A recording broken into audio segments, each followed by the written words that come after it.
అమ్మాయి ఏం చెప్తుందంటే నేను విన్న దాని ప్రకారం నేను గుళ్ళో తాళి కట్టించుకున్నానని చెప్తుంది. గుళ్ళో తాళి కట్టించుకుంటే అది పెళ్ళి అవుద్దా కాదా అని చట్టపరీత్యా చూస్తే మామూలుగా హిందూస్ కనుకైతే వాళ్ళకి పెళ్లి జరగాలంటే సప్తపది అని 7 అడుగులు వేయాలి. సేక్రెడ్ ఫైర్ చుట్టూ తిరుగుతూ 7 అడుగులు వేయాలి. ఇది జరిగితేనే అది పెళ్లి. అది వేదం ప్రకారం జరిగింది.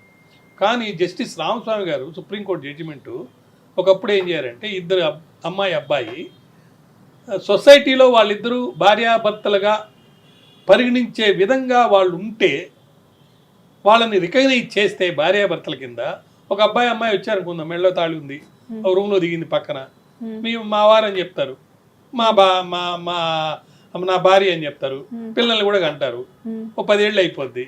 పక్కింటి వాళ్ళకి ఏం తెలుసు వాళ్ళు పెళ్లి చేసుకున్నారా లేదా అవసరమా? సో వాళ్ళు వీళ్ళిద్దరి యొక్క జీవన విధానం చూసి వీళ్ళిద్దరు రిలేషన్షిప్ చూసి భార్యాభర్త అనుకున్నారు. అంటే ఒక రికగ్నైజేషన్ సోషల్ స్టేటస్ భార్యాభర్తగా వచ్చేసింది.